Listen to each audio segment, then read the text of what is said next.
Hello and welcome to the first week's lecture for the course An Introduction to Operating Systems.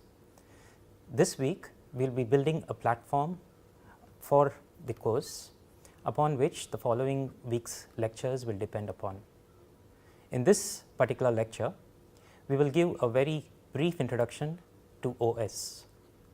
In particular, we will look at where the operating system actually fits in the entire computer, and also we will see what is the essential role of the operating systems in the computer. So, when we look at computer systems, we can think of it in different layers. So, right at the bottom layer are millions and billions of transistors.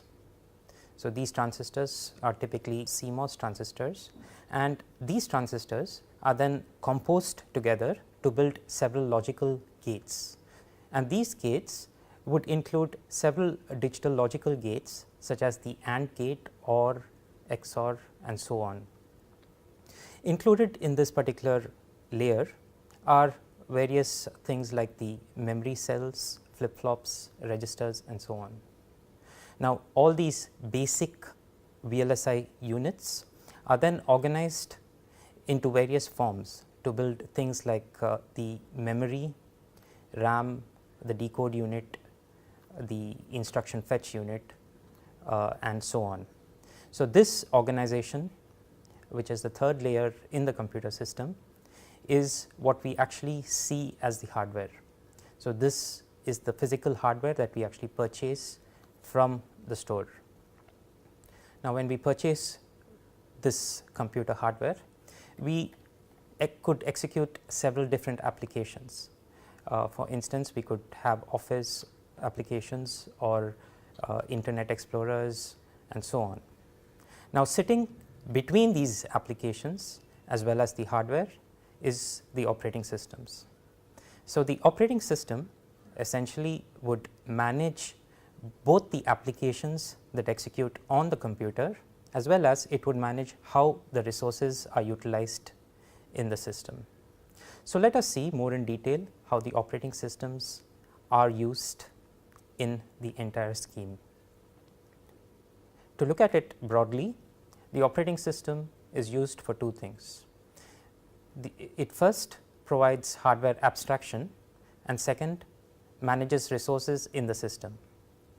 The hardware abstraction essentially is used in order to turn the hardware into something that software applications can utilize easily, while the resource management is required because of the limited resources that are present in the computer.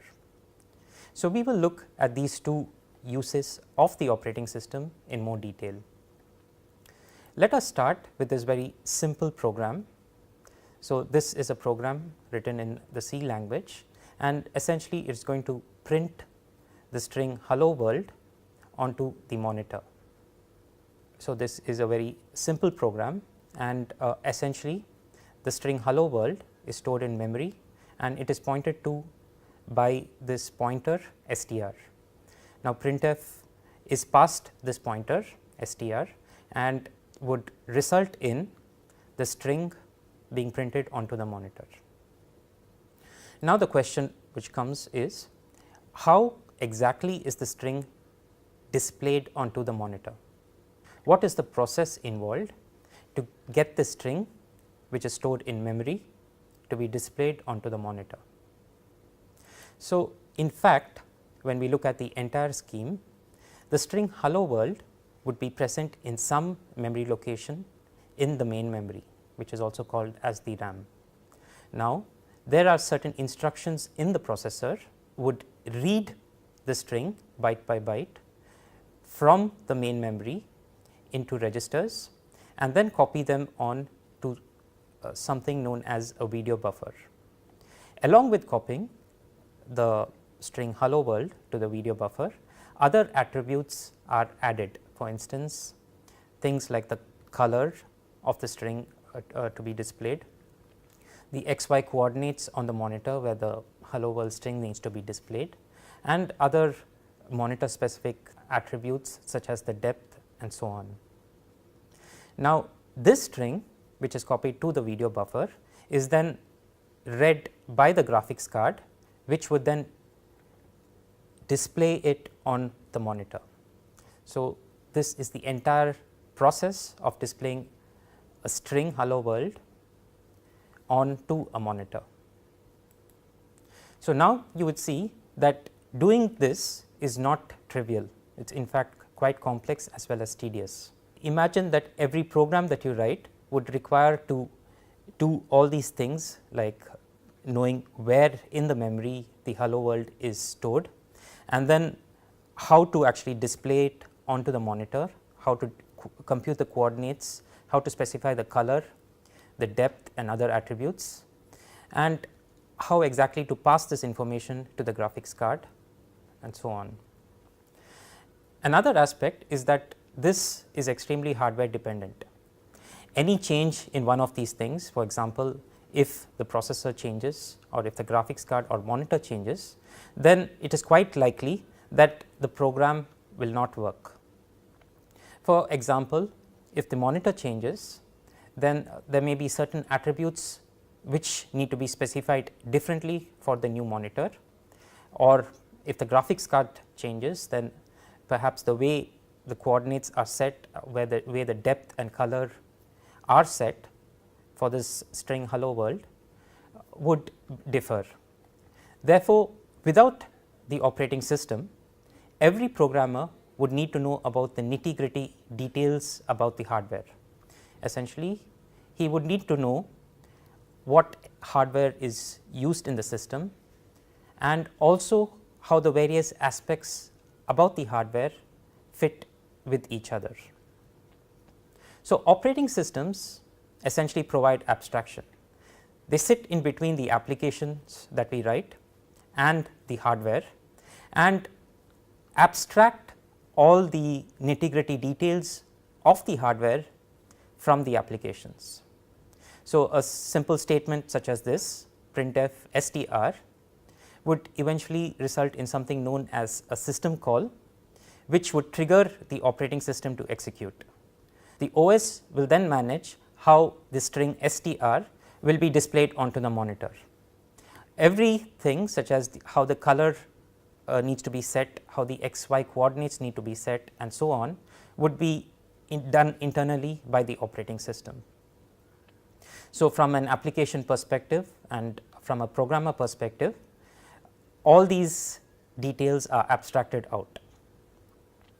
So, as you would see, this would make writing programs extremely easy. So, the programmer need not know the nitty-gritty details about the hardware anymore. A second advantage is the reusable functionality. Essentially, applications can reuse the operating system functionality. So, what we mean by this is that since the OS abstracts the hardware details from the applications, all applications that execute in this system could just reuse the operating system's features. For example, every application that uses printf will be invoking the operating system, and the OS will then take care of communicating with the hardware. There is this single module in the operating system which handles all printfs from all applications executing on the system. A third advantage is the portability. Essentially, what this means is that when we write a program which uses something like a printf statement, we do not really bother about what hardware it runs on. It could run in a desktop, for instance, or a server or a laptop, or if compiled appropriately, also in several embedded devices. So, the underlying operating systems actually would then distinguish between the various hardware that is present, and would then ensure that this printf would be executed appropriately depending on the hardware. So, what we achieve with portability is that essentially applications will not change even though the underlying hardware changes.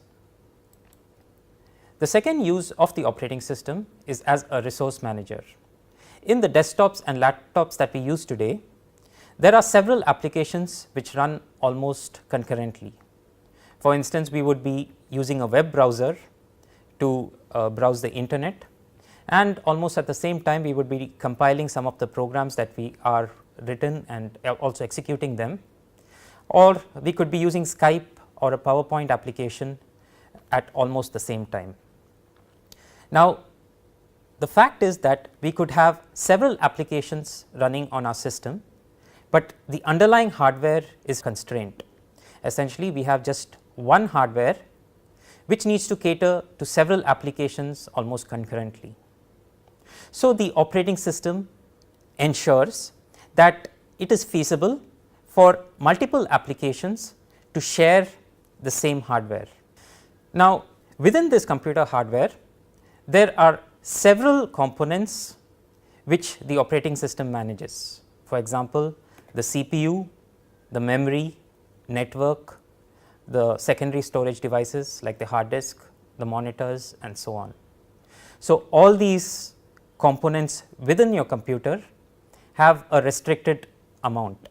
So, you may typically have around 2 or 4 or 8 CPUs present in your system. Also, the memory may be restricted to 4 or 8 GB. You have typically one network card or 1 or 2 hard disks, and so on. So, the operating system needs to manage all these various devices and components present in the system and share these components among several applications almost concurrently. So, with the help of the operating systems, it would be possible that multiple applications share these limited resources, and also the OS is built in such a way that applications are protected from each other. Essentially, the underlying way the operating system is designed is such that every component in the system is adequately utilized. To take an example, let us consider the CPU. So, systems typically would have 1 or 2 CPUs and multiple applications executing on that CPU. So, how does the operating system share the single CPU among multiple applications? So, one way which was typically done in the earlier operating systems around the late 70s and early 80s was to allow one application to execute on the CPU till it completes and then start the next application.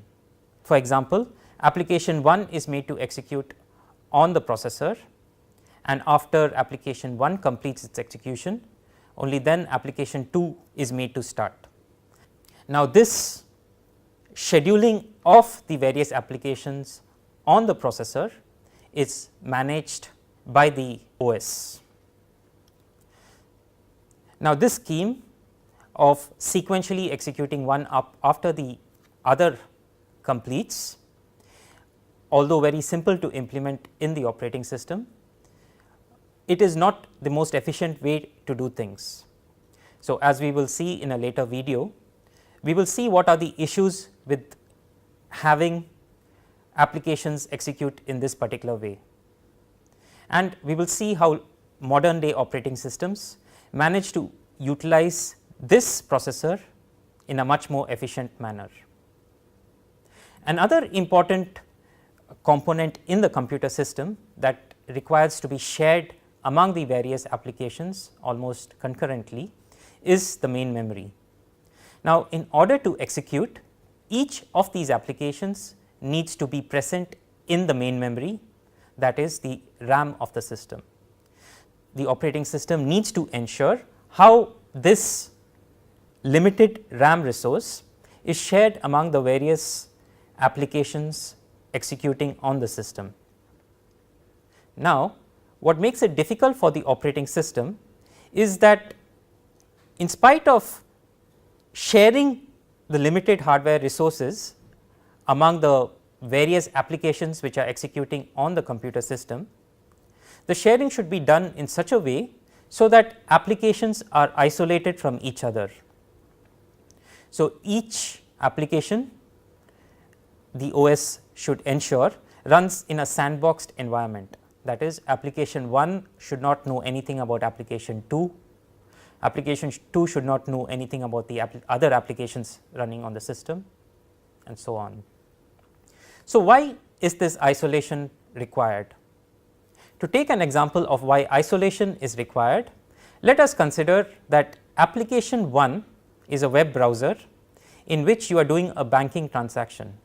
For example, you are entering your passwords and credit card details in the web browser which is executing as application 1. On the other hand, application 2 may be a gaming software, and let us assume that it is having a virus, that is, it is a malicious application.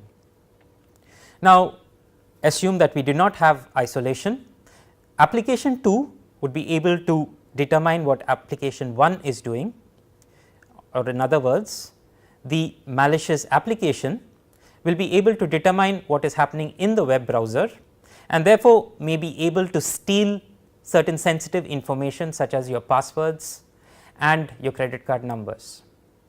Therefore, the operating system should ensure that all these applications are isolated from each other, and as we can see, this is not a very easy thing to do. Operating systems are ubiquitous. Almost every smart device that we use today has some form of operating system present in it.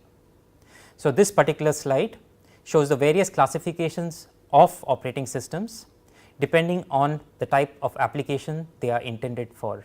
Needless to say, each of these operating systems are designed keeping the application in mind.